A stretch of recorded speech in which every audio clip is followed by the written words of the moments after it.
Have you ever wanted more hours in the day? Have you ever thought, man, if I could just have some extra time? Is there more you want out of life that you want to accomplish, but you think that time is the problem? I felt that way, and that's why I'm excited to have Chad Cooper on today's episode. He has worked with Olympians, professional athletes, he's a syndicated radio host, best selling author, and speaker, and we have him here today to talk about time and how you can leverage it to grow your business, increase your profits, make more impact with people's lives, and have a lot more fun doing it. We're going to bring him up right after we thank our sponsor.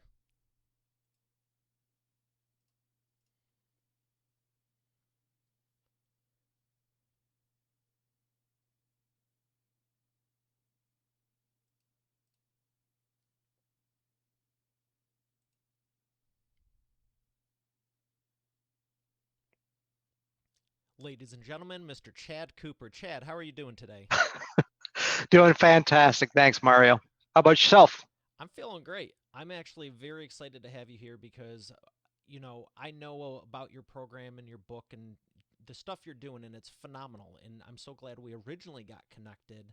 But I want to hear what you're up to now with your legendary lifestyle and how you're helping people because there's so many people out there with time issues. I mean, we all have the same 24 hours, but I want to know your insights from working with all these high level people and how you can help them also. What made you want to get into all of this?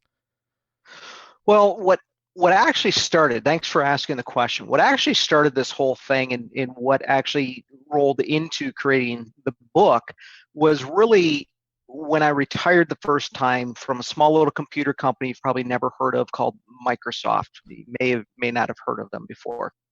But I retired when I was 35, and I made a decision to leave the corporate world. I made a decision to be really the uh, active influence in my son's life, and it was a joint decision for my wife and I to pioneer before men, were doing that. To say this is what I want to do financially, we can do that.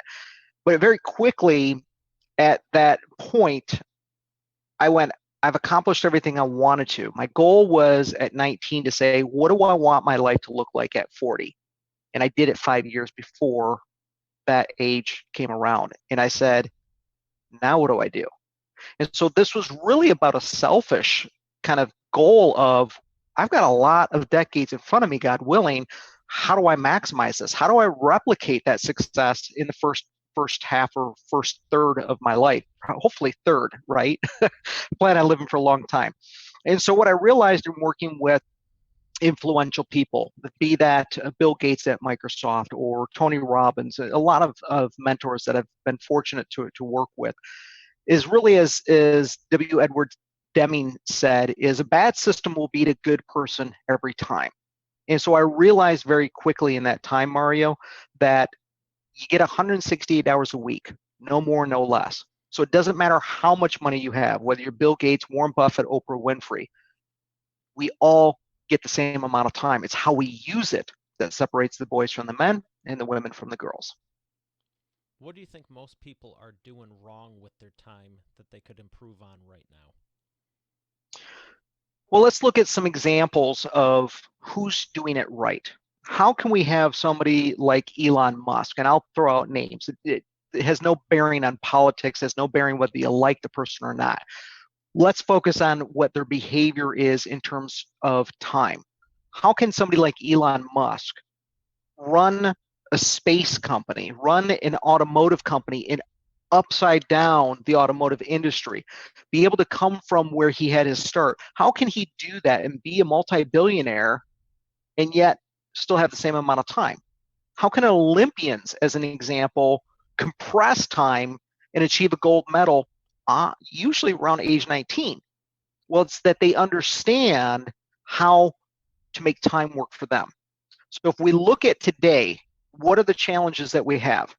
Well, if you are an advocate, you like Stephen Covey as an example, and I love Stephen Covey's work. But let's be honest, his philosophy and his work is really dated in the 21st century today.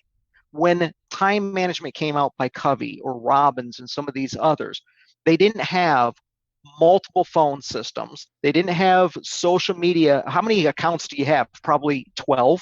right? How many emails do we have? We are constantly being bombarded by alarms, by notifications, by multiple communication channels that are literally being interrupters. And you can do the research and see out there, but what it's doing is it's preventing us from living in the present moment. And so the question becomes, how do we actually determine who do we want to be in the process of anything that we're doing? Not living in the past, not living in the future. And so that begins with being able to say, I'm going to manage my calendar. I'm going to manage my life rather than it dictating terms to me. That's powerful. That is extremely powerful because, like you were saying, we all have the same 24 hours, but what are you doing with it? Let's talk about rituals. What do you, let me ask you, do you believe in them? And what do you think people should be doing in the first thing they wake up in the morning or the first couple of things? What can you talk about that? Because I ask a lot of people this, and some people are like, and then other people are like, no, this is what I do, and I block off, an hour here, a half hour here, 2 hours here before they do Yeah. anything. Where's your school of thought on that? Well, I think what this is really about, as I said just a minute ago, is who are you being in the midst of whatever you're doing? And so the first thing is to understand, are you a lark or are you a night owl? And most people know the term night owl, but very few people understand lark. And what that is really talking about in our health, in our circadian rhythm, 24 hours a day, is melatonin. And so the question isn't so much what do you do or what should you be doing by society's expectation, is what is your body designed to do? So if we look at a night owl, they have melatonin that goes up, and overnight it slowly and gradually decreases or dissolves.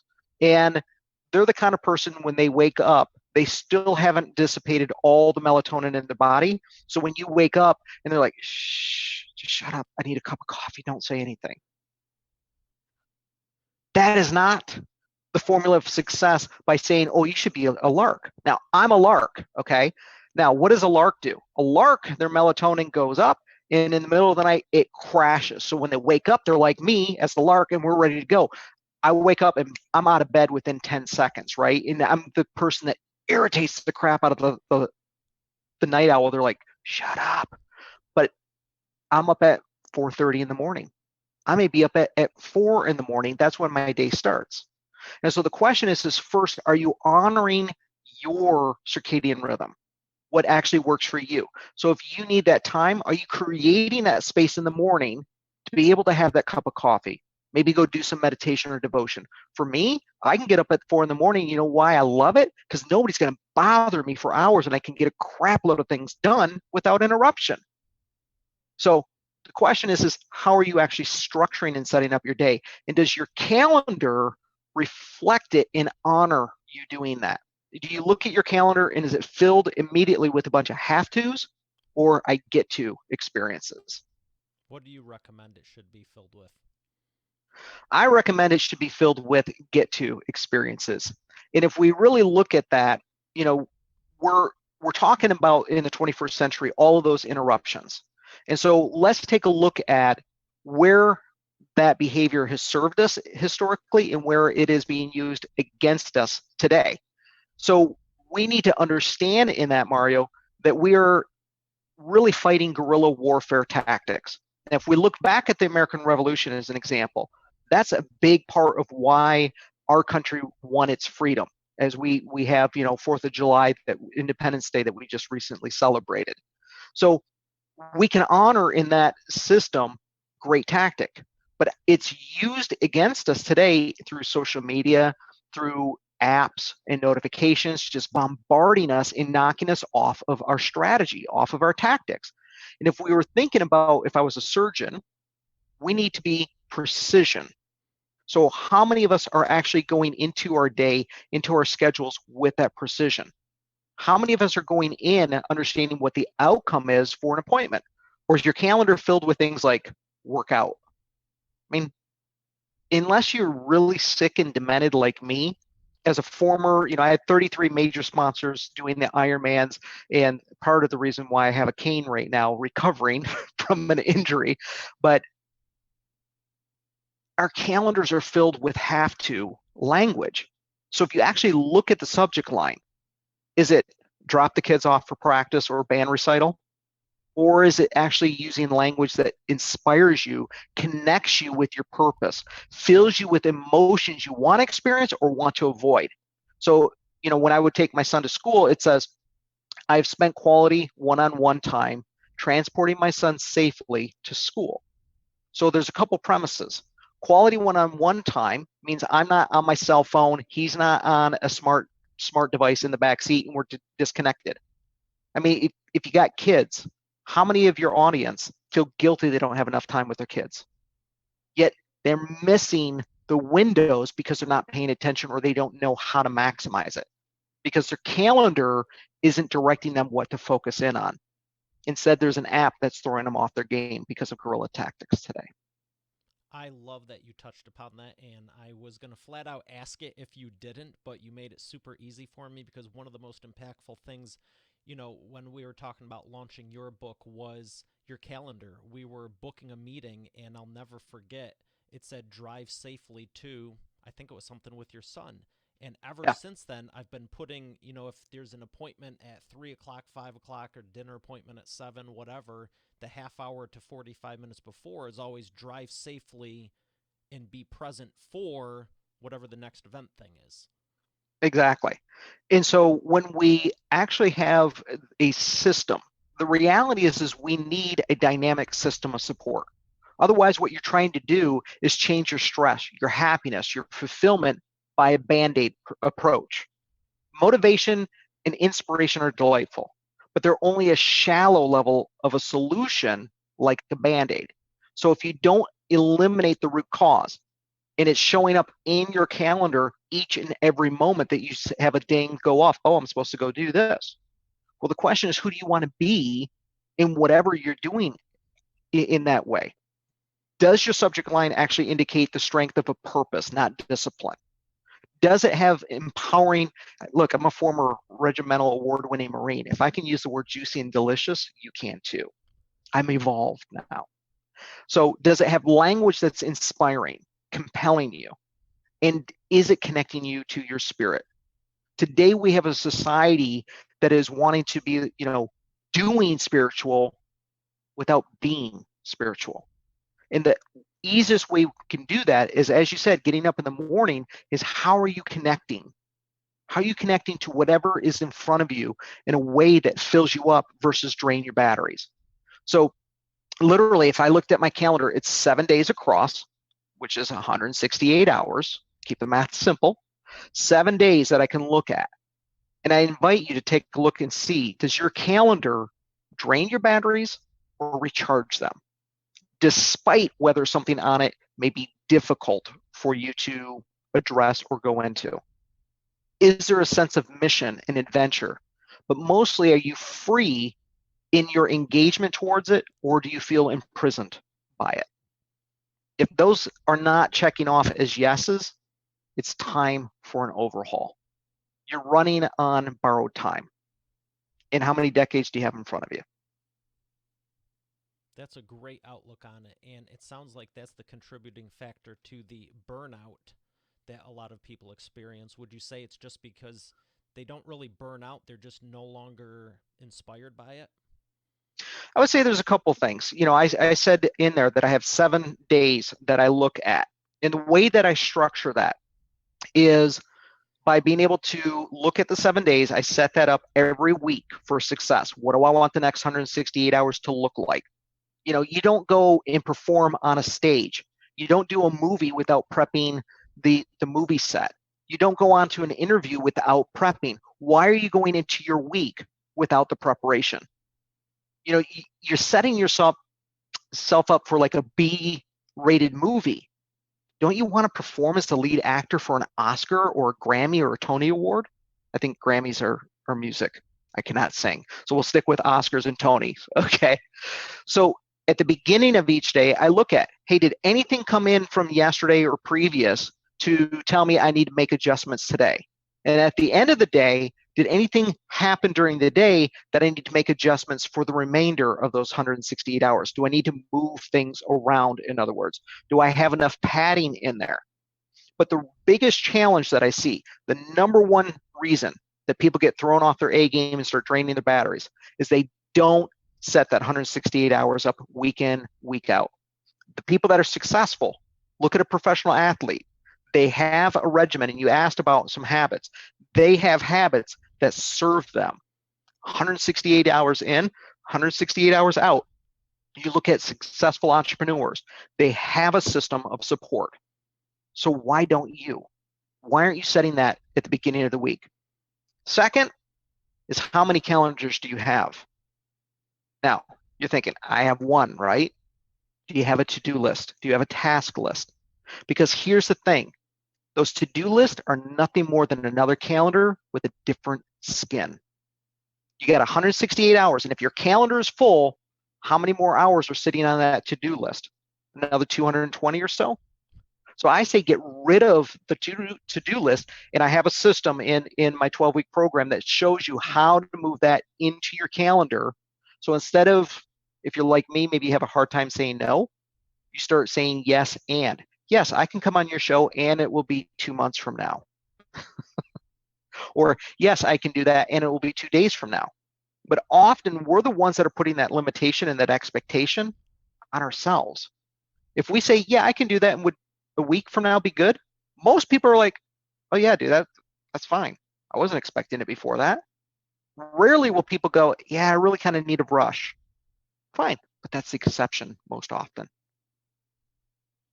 I love that you're sharing this, and I appreciate it because so many people have those booked calendars. They have that to-do list, and I will say I've got at least 12 or 18 calendars because they're color-coded. So that way I can put interviews on one and color-code it because I'm very visual. Yep. It's not that I have 946 things going on. I keep it very focused also, but I can't look at the same 12 hours and see purple, literally, on Google Calendars. But the other thing I noticed is you kept saying 168 hours the same way I think about it. You know, what are you doing with this hour of time? I even break it down to there's 96 opportunities a day. And I call it block 15 time because 15 minutes, you can actually, you can kick out some phone calls, some emails, reach out to someone, maybe just have a break. Maybe you just went hard for the last 2.5 hours. Maybe you just need half hour to just relax and recoup so you can go into it again.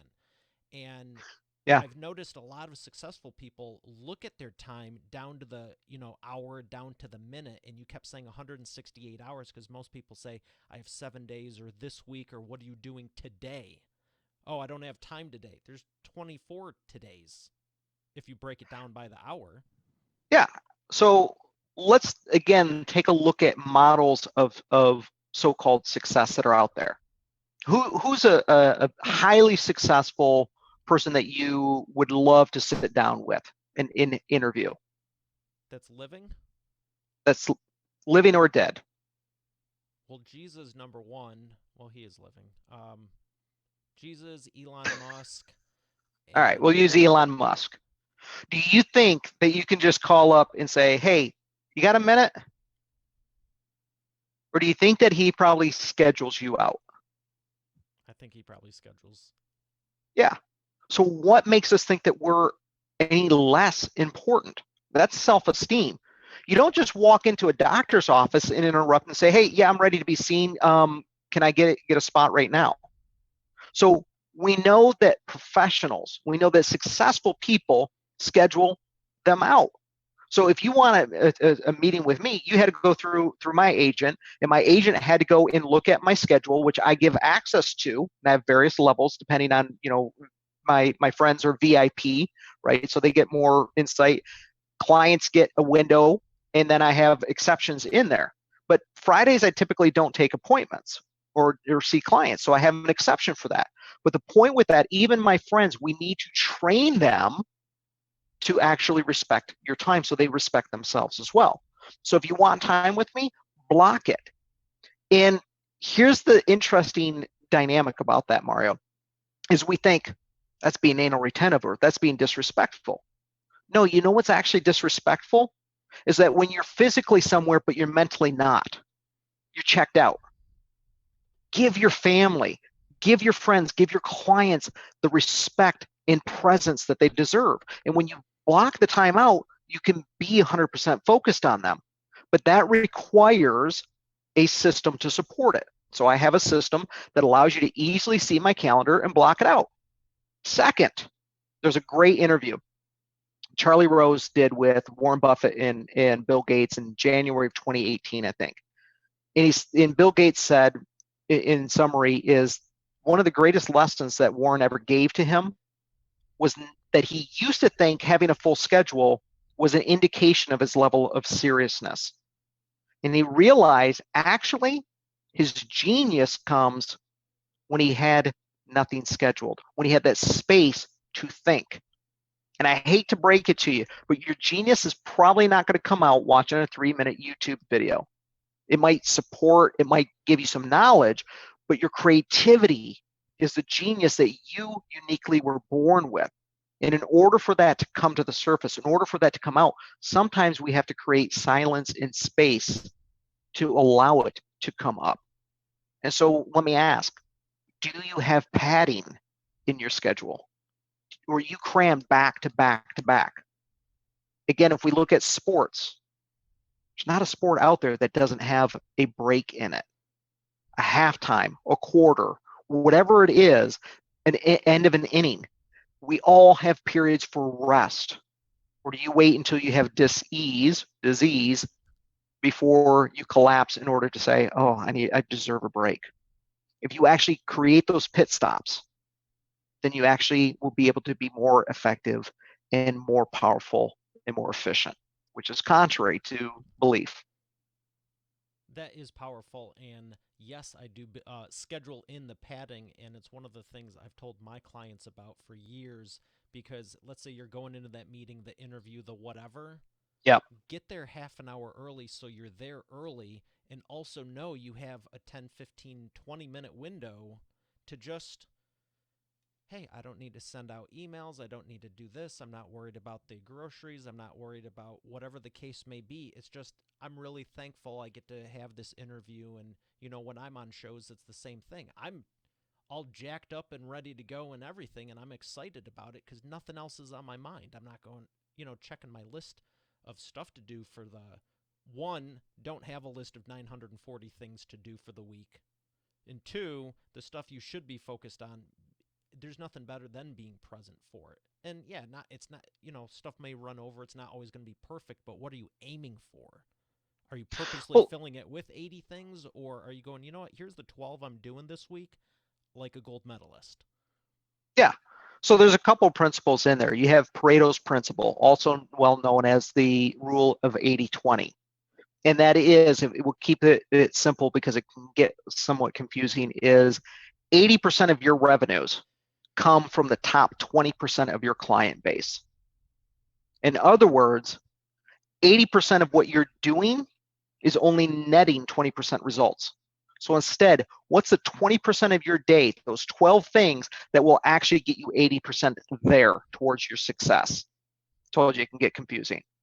But the point is, structure your day. If you're a lark, make your best and most important work first thing in the morning when you're on your A game, not in the afternoon or evening. If you set that day up for success, but make sure that you're deliberate with it. The second is, as I said, is have that padding. Think about NASCAR or Formula One. We'll pick Formula One because we're wearing collars. Sorry. Trust me, I love NASCAR as well. But if we look at Formula One, you can have the most advanced technological race car out there. You can have the best pit crew out there, and you can have the best driver on the planet. But the one thing you cannot do is you cannot ever win a race without making a pit stop. So it's about when you strategically make that pit stop. Pit too soon, your competition's going to lap you, you're going to lose. Pit too late, tires get slick, you run out of gas, slam into the wall, you lose. So it's one thing to say we need to do it. It's another to measure and know when do you take it so it's effective, so you get the outcome you want. That's how we actually know. So are you measuring? Do you look at your calendar and say, am I actually making progress? Am I getting to where I want to be? Or am I off course? So it's a great way for us to look at, am I getting the outcome or not? Great tips in there, and I'm glad you brought up the example of the lark again, because I think this is the it's been going on for hundreds of years, and all kinds of people talk about it. To be successful, you need to wake up at 3:30 in the morning. Then the next one says you need to wake up at 4:21, and then the other one says, "Well, my secret to success is 7:14 a.m." And it's, what do you think? Is there a magical time that you have to wake up and you have to be a morning person to be successful? Or is it what you're doing with the hours, even if you are a night owl? Well, I talked about knowing when to and using measurement to get your outcome, accurate measurement, right? When do you make that strategic pit stop? So when is there an appropriate use for technology and an app for that?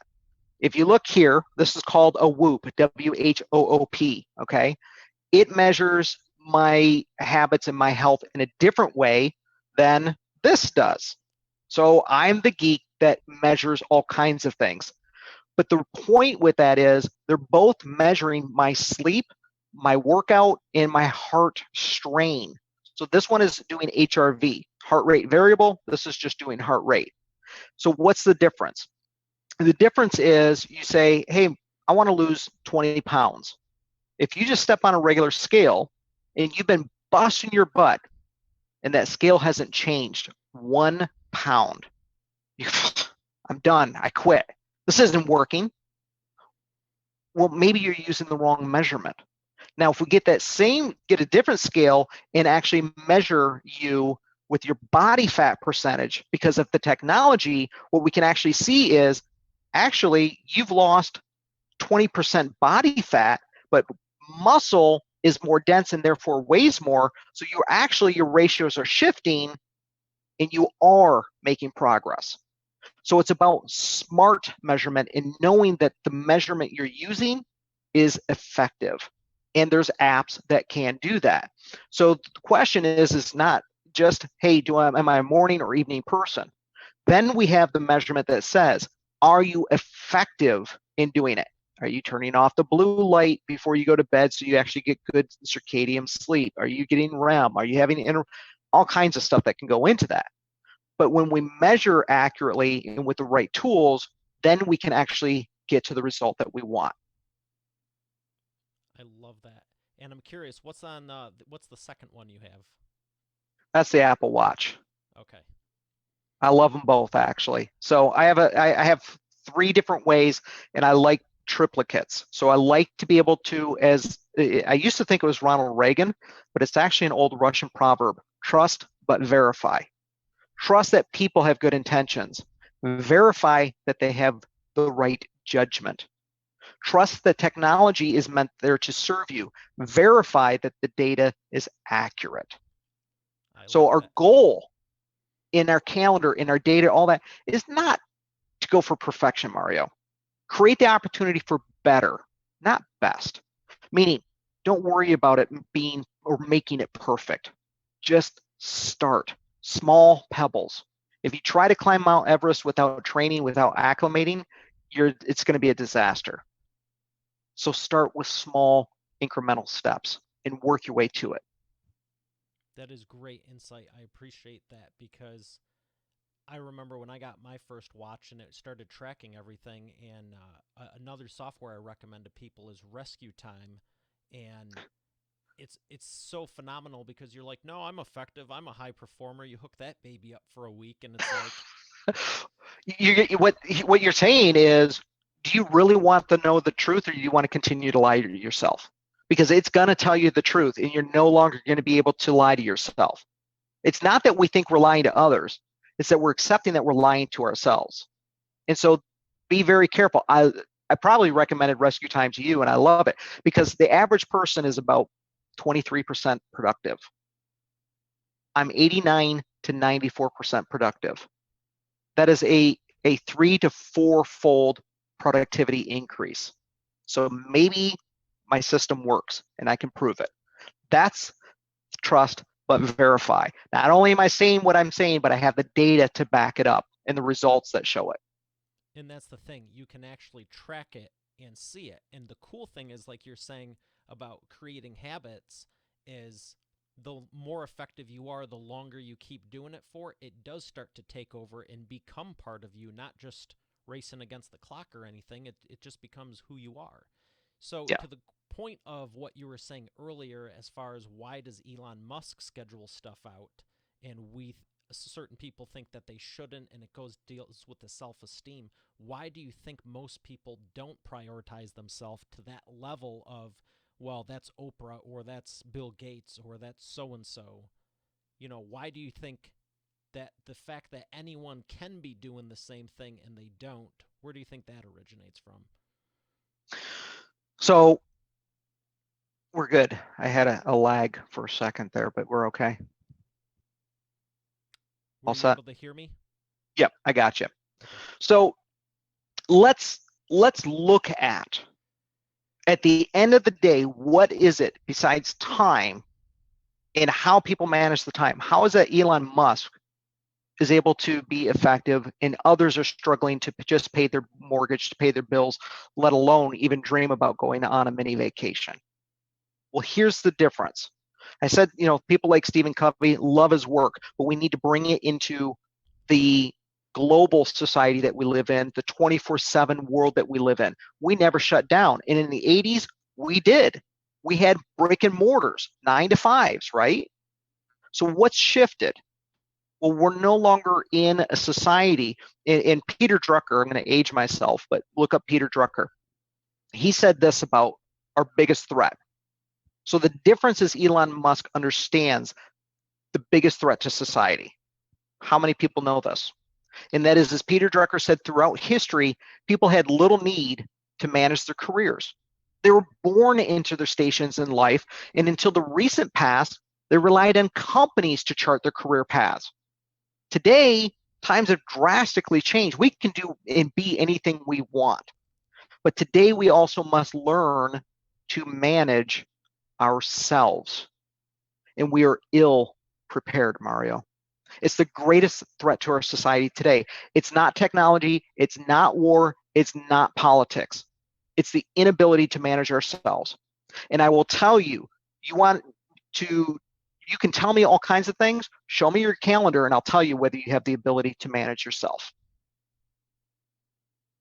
That's the difference, is Elon knows how to manage himself first and foremost, and then how to influence and manage his audience.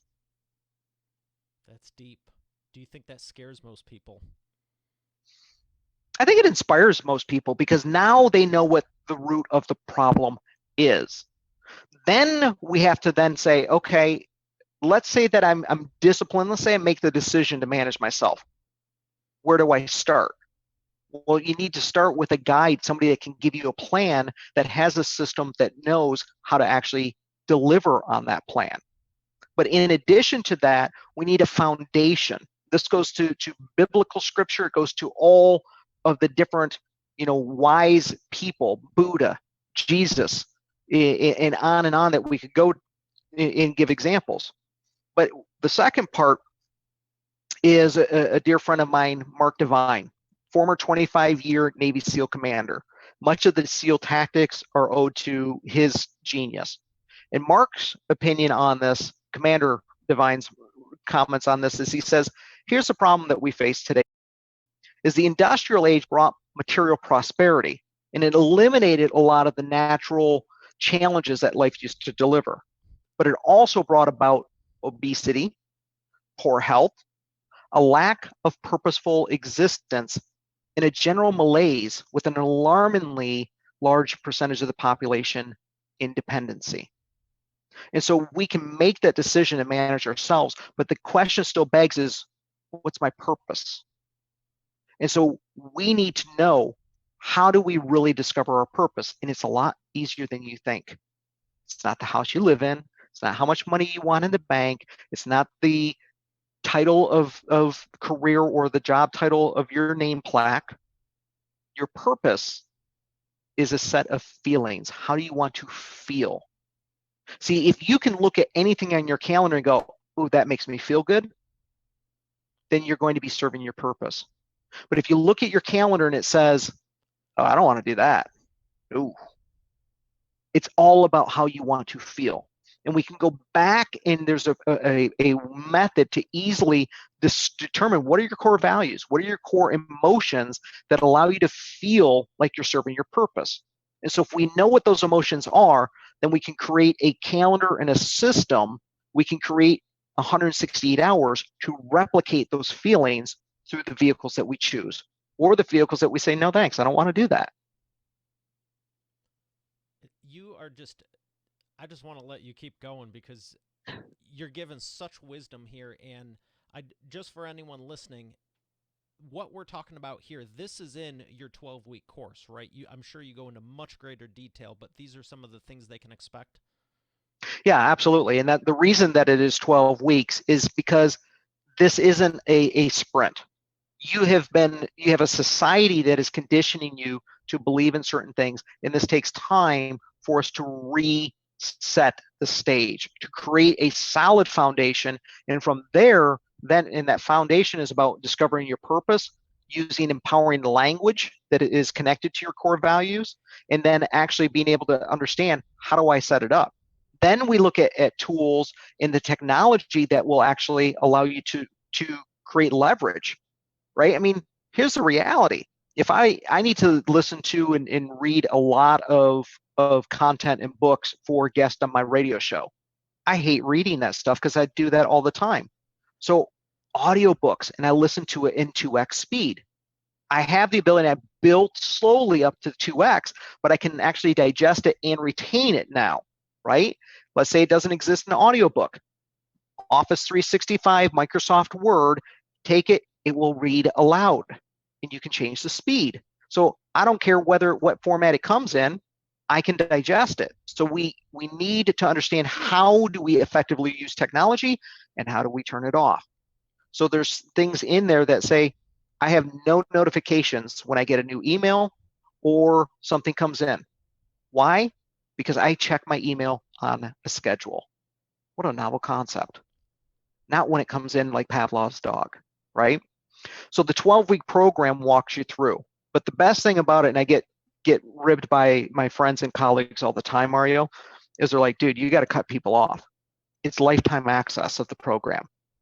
Why? Because you may start with a relationship and say, now I want to tackle finances.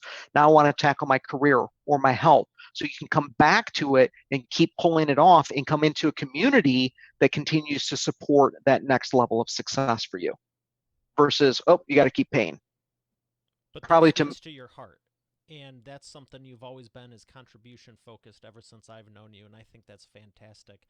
Where can people find specifically the 12? Where's the best place to find information on the 12-week course that I can put in the show notes? sure, super easy. All you have to do is go to chadecooper.com. E's an echo, chadecooper.com. That'll take you to my site where you can either begin your journey saying, hey, I want to run with the big dogs, or if you've already got a level of success and you want next level mastery, then you can jump in and go through that path as well. So I give you a couple different paths that you can go through. Right now, I'm also, actually, if you go to chadecooper.com/free courses, I'm actually giving a class away entirely for free. So my foundation, the Chad E. Cooper Foundation, is providing that course. And my hope is, by making that available, it's a fantastic course. We didn't just take some junk and go, oh yeah, we'll make this one free. I'm not giving away the best stuff. It's a phenomenal 45-minute course for free. And my hope is that it inspires you to then say, hey, I will donate to the foundation so we can support others. So in that 168 hours, are you just taking, or are you taking a part of that and actually contributing beyond yourself? If you're just taking, you're just creating moments of happiness. But if you want lasting fulfillment, you have to take care of yourself, but you also have to give beyond yourself. That's what creates the formula for lasting fulfillment. And that is also what you're talking about. Not only is it going to make people more effective, but now they're going to have more time to be able to contribute more, because it's no longer, well, I don't have the time, but I wish I could. Well, wish come true. Here you go. So, Yeah, I so mean, statistically, they will show people who actually are more charitable, who give, actually make more money and are actually happier. They've done study after study after study. If you want to be happier, you want to make more money, give some of it away, because it moves you from a mindset, Mario, of scarcity to abundance and resourcefulness. You got to come up with a way to make it happen. So it makes you resourceful, which leads to success.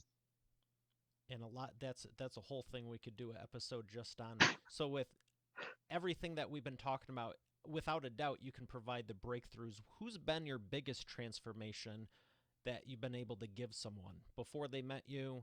You work that, then they worked with you, and then after working with you, it was like life changing.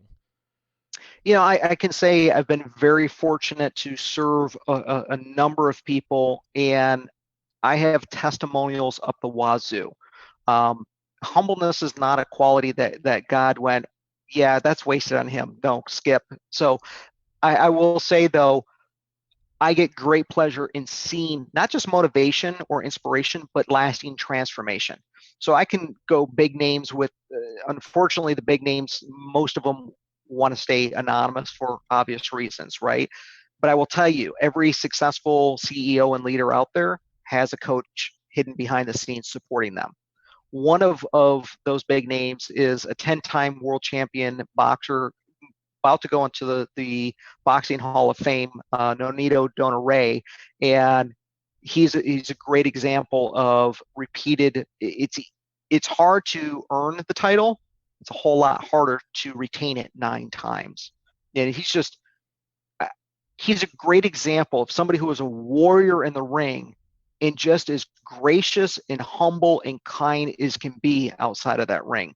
Just a great human being.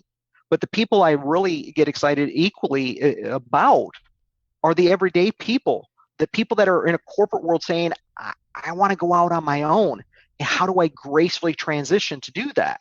And then seeing them go ladder by ladder, climbing that next step to the success that they want.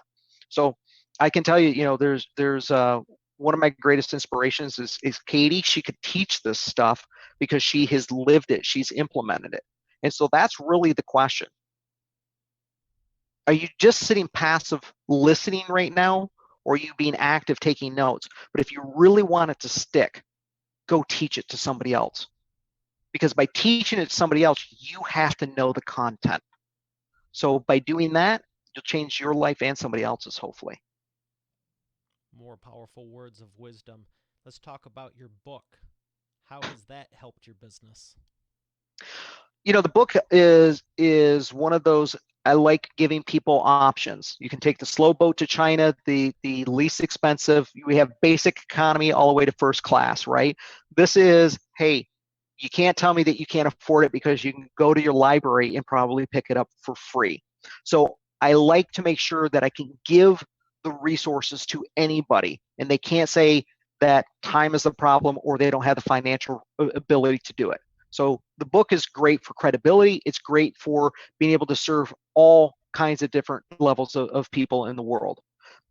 That has actually recently, and it should be coming out anytime soon, but that has been the rights have been bought in China, mainland China, as well as is the extenuating Malaysia, Taiwan, Vietnam area. So that's actually coming out in multiple languages. And Baidu is going to be picking up a number of my video series. And Baidu, if you don't know who they are like 10 times the size of Amazon. They're monsters. So to be able to take it from a book to having that opportunity, I would say that I've done pretty well. And here's the reality, Mario, is even if I'm an abysmal failure, there's over 1 billion people, I'll do okay. Well, congrats on getting it there. I remember when you first launched it and you were helping people back then, and I'm so happy to hear that it's continue to go well for you. And I knew it was, but even the stuff you were sharing before we got started, it sounds like it's really congrats on the foundation again. Thank you. The reality is many of these examples, whether you're an everyday schmo like me or your big celebrity name, you do the work. I'm not going to tell you that there isn't pain or that it isn't difficult. But if you know the strength of your purpose, then you will persevere. See, people use discipline. They think it's not their strength that will hold them to their purpose. It's the strength of your purpose that will actually get you across the finish line and prevent temptation from knocking you off your game. So I can't promise you that there won't be pain, but I will promise you suffering is a choice and an option. So anything worth conquering is going to have some difficulty. Doesn't mean you have to suffer. So me building this and accomplishing this has been, hard work, but I've had a smile and I get to be who I want to be in the process of every step. And that's what's important. I think it's so great you have your priorities set also. I mean, clearly you're successful in business, but also on a personal level as a husband and father. I'll never forget when we were talking about launching your book, and you said, you said something to the effect of, if I can do this in 6 or 12 months on this amount of time, great. But if I need to take 2 years and I still get to spend time with my family, I'm fine with that also. And I'll never Yeah. forget that. And I've used it for examples with other people because it goes back to your calendar and scheduling. You're prioritizing the family and being present, but you still had the goal. It's not that you're not doing it, and it's not that you were taking a year or two to do it in a year or two just because you think it takes that long. It's, hey, I'm not cutting back on anything I'm doing that's of a high priority, but I am going to get this done. I'm not going to give up one for the other. And I love the example you gave. It reminded me of improv, yes, and I think so many people nowadays think, well, I can have either or. And the reality is, you can have it all. You can have both. It's an abundant economy, and you can do anything in it if you're thinking of that way. But you should still have a heart. So thank you for having that. I'm glad you're still contributing and everyone gets to hear from you. I'm excited to showcase you even more in the second half. We're going to thank our sponsor and come back for the imperfect action round. Thanks.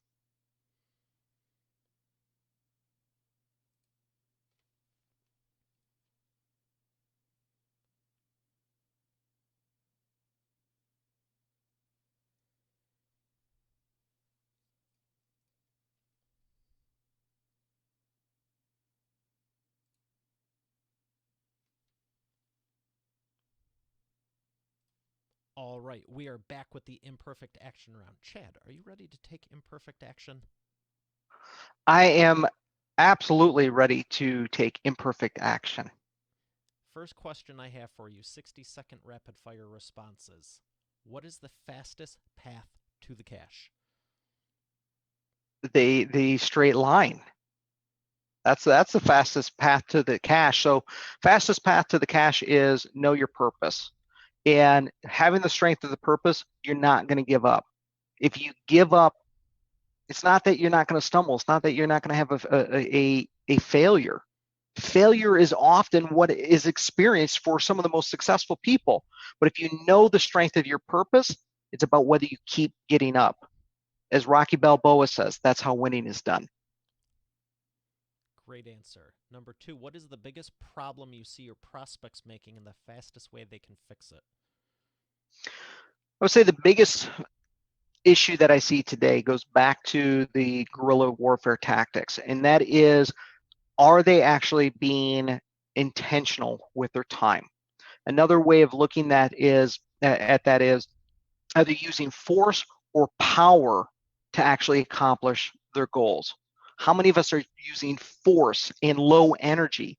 I'm being denied this, or there's not enough, scarcity, versus inspiration, versus courage, the empowering energies and words that allow us to get there. And when we do that, we actually speed up and get there much, much quicker. More wisdom. Loving it. Number 3, what is the best way to maximize customer lifetime value? Well, I would say the best way to do that is determine whether your customers are a customer or a client. And how I determine that is, a customer is a transaction, a client is a relationship. So are you actually going in to sell them, which is manipulating, I win and they may lose? Or are you going in to influence them, which is serving them, I win, you win? That's how you create lasting relationships in clients long term. That is powerful. That is powerful because so many people look at as customers, and I've told people the same thing. Do you actually care what happens to them? One of my rules is I won't take on a client unless they're heart centric. If they all they care about is the money and the numbers, pass. Because there's a lot of good people out there like yourself and many others that want to do big things, and they just, like you're saying, they don't know where to start, not sure what to do with certain things, and you can have a heart and the abundance also, I believe. So thank you for that. Yes, clients. Not Yes. only that, but there's the flip side to that. I know we're going fast, rapid here, but I got to jump in with No, that. Is please that do. a lot of people have this limiting belief? I don't want to sell people. Salespeople are scumbags. They're slimy. Then don't sell. Serve. When you serve your client, it means that you're speaking your truth through love, not judgment. You're speaking with empathy and compassion. That may mean that you're still speaking something very direct, a bitter pill that they have to swallow. But if you're coming from empathy and compassion, it's to serve them, not judge them. And then they get to make the decision. But if you're afraid to sell, you're never going to give them the opportunity to say yes or no, or the ability to change their life or decline. So serve them, don't sell them. One of the things I've told people is, and also have enough profit that you're in business down the road, because a lot of people have reservations about that. And I go, it's unethical not to be in business. If you're serving them at the highest level and actually care and actually helping them, what are you doing to ensure that you're around 3, 5, 10 years from now? Well, Yeah, I no, mean, I'll let's give them look a at, discount. I'll do this. I'll do that. It's like you're serving them, but killing yourself. That's not a I, good model either. yeah, I'll give you two examples. One of my business partners, Tony Robbins, said, you can't serve the poor by being poor yourself. The second is, we'll go to a bigger one in that, is the Bible, right? If you look at ancient scripture, the Bible as an example, whether you believe in it or not, is a phenomenal resource of wisdom and knowledge. And in it, money is, I think, the second or third most used topic in all of the Bible. Maybe it's a little important to God. Maybe it should be important to you. Love is the number one. So worshiping money is bad. Money itself is not bad.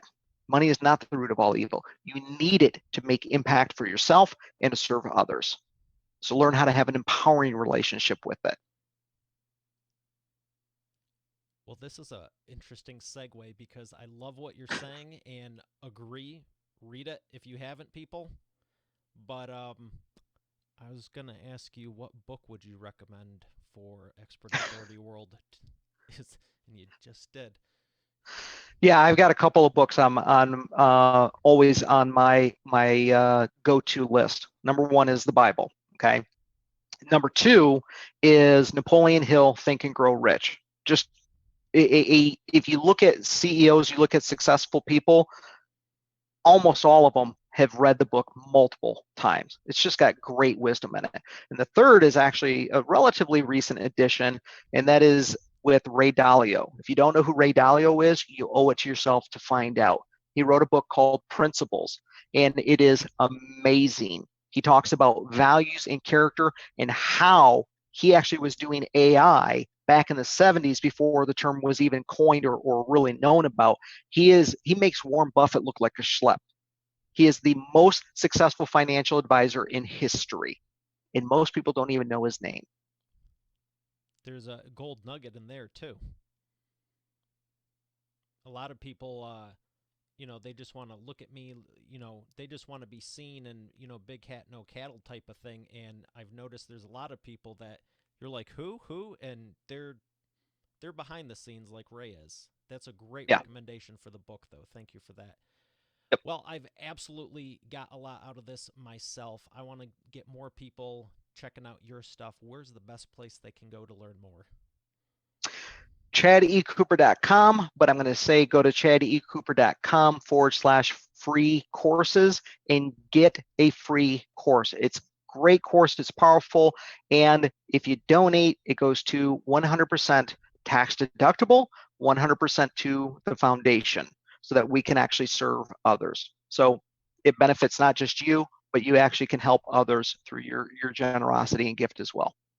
And I want to say thanks for making that available, because I know that you don't have to make anything free available to Expert Authority World, but when you were telling me about it, I was glad you did. So thank you for that.